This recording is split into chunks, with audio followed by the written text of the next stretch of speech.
Hello guys, welcome to my channel Neha your study guide. आज का topic शुरू करने से पहले अगर आप मेरे चैनल पर न्यू है तो प्लीज उसे सब्सक्राइब जरूर कीजिए। तो टॉपिक जो आज हम कर रहे हैं वो है class 12 business studies chapter 5 organizing chapter हम लोग पढ़ रहे थे। ठीक है, हमने हमारी प्रीवियस वीडियो में फॉर्मल ऑर्गेनाइजेशन के बारे में पढ़ा था। आज हम लोग इनफॉर्मल ऑर्गेनाइजेशन के बारे में पढ़ेंगे। ठीक है, अब in the formal organizational structure individuals are assigned various job position. जैसे कि हम लोग फॉर्मल ऑर्गेनाइजेशन स्ट्रक्चर में पढ़ के आए थे कि हर एक इंडिविजुअल को, एम्प्लॉय को जो है उसकी जॉब पोजीशन असाइन की जाती है कि वो किस पोजीशन पे काम कर रहा है, उसका क्या काम होगा, उसको पूरा जॉब के बारे में डिस्क्रिप्शन दिया जाता है। जॉब डिस्क्रिप्शन उसको दिया जाता है कि उसको क्या काम करना है, क्या उसकी डेडलाइन है, किसको उसको जो है ऑर्डर वो दे सकता है और किससे जो है उसको ऑर्डर मिलने वाले हैं। While working at those job positions, the individual interact with each other. जब वो अपनी जॉब पोजीशन पे हर एक इंडिविजुअल काम कर रहा है तो कहीं ना कहीं वो और एम्प्लॉय से इंटरैक्ट भी करेगा। अब जैसे कि एक ऑर्गेनाइजेशन है, एग्जाम्पल लेके चलिए, जिसमें A B C D 4 employee काम कर रहे हैं। ठीक है, ए को अपना काम पता है, बी को अपना काम पता है, सी को पता है, डी को पता है, लेकिन चारों कर तो एक ही ऑर्गेनाइजेशन के लिए काम कर रहे हैं, एक ही गोल के लिए काम कर रहे हैं। ठीक है, कि ऑर्गेनाइजेशन का गोल अकम्प्लिश हो जाए। तो कहीं ना कहीं एक दूसरे से बातें भी करेंगे, इंटरैक्ट करेंगे with each other and develop some social and friendly group in the organization. जब एक दूसरे से बात करेंगे, साथ में मिलके काम करेंगे, तो कहीं ना कहीं एक सोशल, एक फ्रेंडली ग्रुप जो है ऑर्गेनाइजेशन में बन जाएगा। This network of social and friendly group forms another structure in the organization, which is called informal organizational structure. जब फ्रेंडली एक ग्रुप्स बन जाते हैं, सोशल ग्रुप्स बन जाते हैं, तो एक अलग तरीके का स्ट्रक्चर फॉर्म हो जाता है जिसे हम इनफॉर्मल ऑर्गेनाइजेशनल स्ट्रक्चर कहते हैं। जैसे कि हम हमारे स्कूल में जो है अपनी क्लास में जो है अपने क्लासमेट्स के साथ भी फ्रेंडशिप करते हैं, और हमारे ग्रुप्स होते हैं फ्रेंड्स के साथ, जो और क्लासेस के होते हैं, मे बी हमारे सीनियर होते हैं, मे बी हमारे जूनियर होते हैं, उनके साथ भी हमारी कभी कभी फ्रेंडशिप हो जाती है।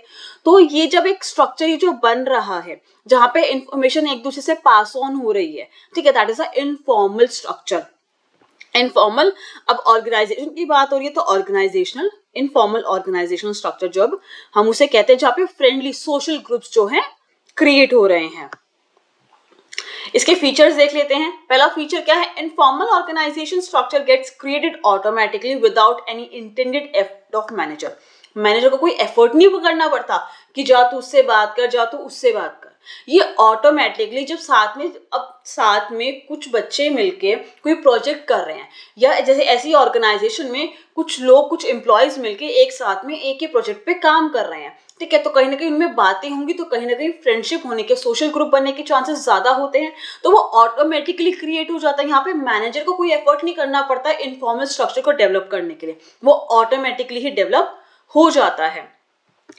Informal organization structure is formed by the employees to get psychological satisfaction. Psychological satisfaction मिलता है कि हाँ ये काम किया है, वो काम किया है, एक दूसरे से अपनी बातें शेयर कर लेते हैं, रिलेटेड टू पर्सनल बातें भी शेयर कर लेते हैं, ठीक है, ऑर्गेनाइजेशन रिलेटेबल बातें भी शेयर कर लेते हैं। तो कहीं ना कहीं एम्प्लॉय की साइकोलॉजिकल सेटिस्फैक्शन के लिए ये स्ट्रक्चर फॉर्म होता है। Informal organization structure does not follow any fixed path of flow of authority और कम्युनिकेशन।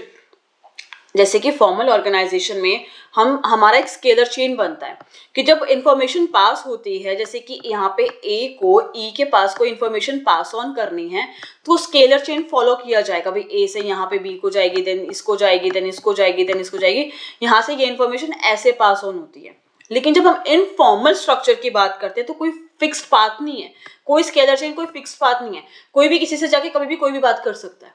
करेक्ट, कोई अथॉरिटी नहीं, कोई फ्लो ऑफ अथॉरिटी नहीं है, कोई कम्युनिकेशन का कुछ वो नहीं है, जिसको जिससे मर्जी बात करनी चाहिए, फिर चाहे वो सीनियर हो, फिर चाहे वो जूनियर हो, किसी से भी जाके बात कर सकता है इनफॉर्मल ऑर्गेनाइजेशन स्ट्रक्चर में। Source of information can not be known under informal structure as any person can communicate with anyone in the organization. Source of information पता नहीं चलते। जब फॉर्मल स्ट्रक्चर में कोई भी इंफॉर्मेशन पास होती है, ठीक है, तो वो रिलेटेबल टू प्रोजेक्ट पास हो रही है, प्रोजेक्ट से रिलेटेबल या किसी भी चीज से, प्लान से रिलेटेड, जो भी आप काम कर रहे हो, जिस भी गोल से रिलेटेबल आप काम कर रहे हो, तो आपको सोर्स ऑफ इन्फॉर्मेशन पता है कि हाँ भाई ये डिपार्टमेंट से ये इन्फॉर्मेशन आई है, या इस लेवल से, टॉप लेवल के बोर्ड ऑफ डायरेक्टर से ये इन्फॉर्मेशन आई। कहाँ से ये इन्फॉर्मेशन आई है? पता होता है। लेकिन इनफॉर्मल स्ट्रक्चर में जो इंफॉर्मेशन अंदर सर्कुलेट हो रही है, बात फैल रही है, वो कहाँ से आई एग्जैक्टली नहीं पता चलता। जैसे कि हमारे स्कूल में किसी भी बच्चे के साथ कुछ होता है, वो एक बात उसमें ना एक से एक ऐसे बातें पास होती है, वो एग्जैक्टली कहाँ से बात शुरू हुई, कहाँ तक पहुंची नहीं पता चलता, एग्जैक्टली वो सोर्स ऑफ इन्फॉर्मेशन कहाँ का है नहीं पता, ठीक है। लेकिन फॉर्मल में पता होता है। The existence of informal organization structure depend on the formal organization structure. जब तक फॉर्मल ऑर्गेनाइजेशन स्ट्रक्चर नहीं होगा तब तक इनफॉर्मल स्ट्रक्चर भी क्रिएट नहीं होगा। फॉर्मल स्ट्रक्चर होता है, सबको अपनी अपनी जॉब पोजीशन पता है, सबको अपने काम पता है और चीजें पता है, तभी वो अपने काम से रिलेटेबल जाके किसी और एम्प्लॉय से बात करता है। जब तक फॉर्मल स्ट्रक्चर नहीं होता है, इनफॉर्मल ऑर्गेनाइजेशन स्ट्रक्चर भी जो है एग्जिस्ट नहीं कर पाता है। तो गाइज ये थे हमारे फीचर कि भाई ऑटोमेटिकली क्रिएट हो जाता है, एम्प्लॉय के साइकोलॉजिकल सेटिस्फेक्शन देता है, कोई फिक्स्ड पाथ नहीं होता है इसका इन्फॉर्मेशन का, कहीं से कोई भी इन्फॉर्मेशन कहीं भी पास ऑन हो जाती है। Source of information, information exactly I कहाँ से इसके बारे में भी पता नहीं चलता, क्योंकि इनफॉर्मल ऑर्गेनाइजेशन स्ट्रक्चर में रूमर्स बहुत ज्यादा होते हैं, ठीक है, रूमर्स के चांसेस बहुत ज्यादा होते हैं। और फॉर्मल ऑर्गेनाइजेशन स्ट्रक्चर होता है तभी जो है इनफॉर्मल ऑर्गेनाइजेशन स्ट्रक्चर एग्जिस्ट करता है। अब आगे हम देखते हैं एडवांटेजेस क्या होते हैं इनफॉर्मल ऑर्गेनाइजेशन के। सबसे पहले फास्ट कम्युनिकेशन, सबसे ज्यादा अगर कम्युनिकेशन फास्ट जिसमें होता है वो पास ऑन होती है वो है इनफॉर्मल, क्योंकि फॉर्मल में तो हम स्केलर चेन फॉलो कर रहे हैं, इन्फॉर्मेशन एक एक करके पास ऑन हो रही है, ठीक है। लेकिन इनफॉर्मल में तो डायरेक्ट कोई भी किसी से जाके कोई भी इन्फॉर्मेशन जो है अपना शेयर कराता है, फास्ट कम्युनिकेशन होता है, क्योंकि यहाँ पे स्केलर चेन फॉलो नहीं करना होता। फुलफिल सोशल नीड्स, एक informal communication give due importance to psychological social need जो एक एम्प्लॉय की होती है, ठीक है। एक उसको भी एक इन्वायरमेंट चाहिए होता है, एक फ्रेंडली इन्वायरमेंट चाहिए होता है जहाँ पे वो अपनी बातें शेयर कर सके, ठीक है। उसको एग्जैक्टली कुछ अब कोई नए एम्प्लॉयज आते हैं जिनको कोई काम नहीं आता है, वो जाके जो है किसी और से पूछ लेते हैं, ठीक है, उनके साथ फ्रेंडशिप हो जाती है, काम भी जल्दी जल्दी सीख जाते हैं, ठीक है। तो कहीं ना कहीं साइकोलॉजिकल सोशल नीड को यहाँ पे इंपॉर्टेंस दी जाती है। नेक्स्ट आता है करेक्ट फीडबैक। फॉर्मल स्ट्रक्चर में करेक्ट फीडबैक लेना थोड़ा इम्पॉसिबल हो जाता है, लेकिन यहाँ पे जब मैनेजर एम्प्लॉयज के साथ फ्रेंडली होता है, इनफॉर्मल स्ट्रक्चर में जब मैनेजर है या बोर्ड ऑफ डायरेक्टर कोई भी सीईओ कोई भी हो ऑर्गेनाइजेशन में, जब वो अपने एम्प्लॉयज के साथ फ्रेंडशिप में होता है, फ्रेंडली नेचर में होता है, तो कहीं ना कहीं करेक्ट फीडबैक के चांसेस ज्यादा होते हैं, क्योंकि वहां पे एम्प्लॉय एज अ फ्रेंड समझ के जो है जो उन्होंने प्लान बनाया है, जो भी चीज है वहां पे एक जो है फ्रेंडली नेचर में एक फीडबैक जो है पॉलिसी से रिलेटेड, प्लान से रिलेटेड जो है रियल फीडबैक उनको जो है ज्यादा चांसेस होते हैं कि हाँ उनको करेक्ट फीडबैक मिलेगा related to policies and plans. Through informal structure the top level managers can know the real feedback of employees on various policies and plans. क्या बातें चल रही हैं, क्योंकि जो भी बातें चल रही होती हैं ऑफिस में, ऑर्गेनाइजेशन में, वो टॉप लेवल तक हर एक लेवल पे कहीं ना कहीं पहुंच जाती है, ठीक है। तो कहीं ना कहीं करेक्ट फीडबैक का भी पता चल जाता है कि एग्जैक्टली यहाँ प्लान सही बने हैं, पॉलिसी सही से चल रही है नहीं चल रही है, सारी चीजें। आगे देखते हैं strategic use of informal organization. The knowledge of informal group can be use to get the support of employees and improve their performance. जब इनफॉर्मल ग्रुप से कोई भी की हेल्प से जो है जब इनफॉर्मल ग्रुप बन जाते हैं तो मैनेजर कहीं ना कहीं एम्प्लॉयज को सपोर्ट करने में, इनकी परफॉर्मेंस इंप्रूव करने में कहीं ना कहीं हेल्प कर देता है। Through grey point important information can be transmitted quickly. Grey point का मतलब होता है इनफॉर्मल तरीके से जो इन्फॉर्मेशन पास हो रही है वो कोई ऑफिशियल सोर्स से नहीं हो रही, मतलब अनऑफिशियल सोर्स है, मतलब फ्रेंड या सोशल मीडिया कैसे भी कह लो, कोई भी इंफॉर्मेशन है वो बहुत जल्दी क्विकली ट्रांसमिटेड हो रही है, फ्रेंड्स में फटाफट से जो है ट्रांसमिट हो रही है और चीजें हो रही हैं, मतलब कोई अनऑफिशियल सोर्स है जिसके थ्रू जो है information pass on हो रही है। By cooperating with informal group, the manager can skillfully take that advantage of both formal and informal organization.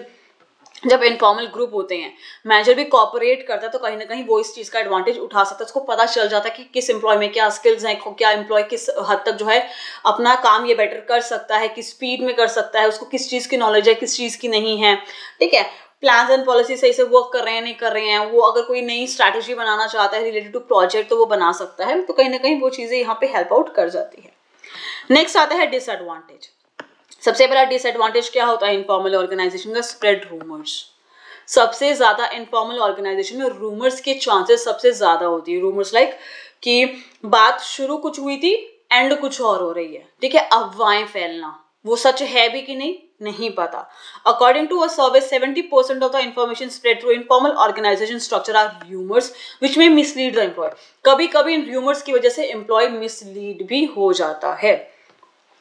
Next आता है no systematic working. Informal structure does not form a structure for smooth working of an organization. Formal structure होता है जिसकी वजह से smooth working होती है। Informal structure, अगर खाली इनफॉर्मल स्ट्रक्चर है तो कोई स्मूथ वर्किंग नहीं होगी, एम्प्लॉय से फ्रेंडली नेचर में ही रह जाएंगे, फ्रेंडशिप उसमें ही रह जाएंगे, काम करेंगे ही नहीं ज्यादा बेटर तरीके से। तो फॉर्मल स्ट्रक्चर ही होता है जिससे जो है स्मूथ फंक्शनिंग होती है, सबको पता है कि किसको क्या काम करना है, क्या डेडलाइन है, किस तरीके से करना है। नेक्स्ट है मे ब्रिंग नेगेटिव रिजल्ट। कभी कभी इनफॉर्मल स्ट्रक्चर से नेगेटिव रिजल्ट्स भी देखने को मिल जाते हैं। If informal organization opposes the policies and changes of management, then it becomes very difficult to implement them in organization. कभी कभी वो होता है ना कि सारे इकट्ठे हो जाते हैं, किसी पॉलिसी के अगेंस्ट चले जाते हैं, कुछ भी चीजें हो जाती हैं, अपोज हो जाती हैं पॉलिसीज के, तो कहीं ना कहीं या मैनेजमेंट में कोई चेंज आ रहा है उसके अगेंस्ट चले जाते हैं सारे मिलके, तो कहीं ना कहीं ये ऑर्गेनाइजेशन को कहीं ना कहीं नेगेटिव रिजल्ट दे के जाता है। नेक्स्ट आता है मोर एम्फेसिस टू इंडिविजुअल इंटरेस्ट। अगर हम लोग इनफॉर्मल स्ट्रक्चर की बात करें तो यहाँ पे जो है इंडिविजुअल के ऊपर फोकस किया जा रहा है। ठीक है, इंडिविजुअल अपना पर्सनल इंटरेस्ट या उसका साइकोलॉजिकल इंटरेस्ट, सोशल नीड को जो है फुलफिल कर रहा है, ऑर्गेनाइजेशन के इंटरेस्ट के बारे में नहीं सोच रहा है, ऑर्गेनाइजेशन के गोल के बारे में नहीं सोच रहा है, वो सिर्फ अपने फ्रेंड्स उसमें लगा हुआ है, अपनी सोशल नीड्स, अपने साइकोलॉजिकल नीड्स के बारे में सोच रहा है, ना कि ऑर्गेनाइजेशन के इंटरेस्ट के बारे में। तो ये थे गाइस हमारे डिसएडवांटेज। पहले हमने एडवांटेजेस क्या पढ़े कि कम्युनिकेशन बहुत जल्दी फास्ट जो है स्प्रेड हो जाती है, सोशल नीड एम्प्लॉयज की पूरी हो रही है, और करेक्ट फीडबैक भी जो है मैनेजर को या टॉप लेवल मैनेजर्स को मिल रहा है। डिसएडवांटेज हमने क्या पढ़ा, सब ज्यादा रूमर्स ही स्प्रेड होते हैं। कम्युनिकेशन फास्ट है लेकिन उसमें ज्यादा रूमर्स होते हैं। सिस्टमैटिक वर्किंग नहीं होता है इनफॉर्मल ऑर्गेनाइजेशन में, कभी कभी नेगेटिव रिजल्ट भी देखने को मिल जाते हैं, और ये जो है इंडिविजुअल इंटरेस्ट पे ज्यादा फोकस रखता है रादर देन ऑर्गेनाइजेशन के गोल्स या ऑर्गेनाइजेशन के इंटरेस्ट पे। आई होप गाइस कि आपको आज का टॉपिक क्लियर हो गया होगा। अगर आपको कोई भी डाउट हो तो मुझे जो है कमेंट सेक्शन करके पूछ सकते हैं। ठीक है, अगर आपको मेरी वीडियो पसंद है तो प्लीज लाइक जरूर कीजिएगा, शेयर कीजिएगा। अगर आपने अब तक मेरे चैनल को सब्सक्राइब नहीं किया तो प्लीज उसे सब्सक्राइब जरूर कीजिएगा। मैं इस चैप्टर से रिलेटेड जो भी टॉपिक है उनकी वीडियोस जो है बहुत जल्दी अपलोड कर दूंगी। Thank you so much guys मेरी वीडियो देखने के लिए।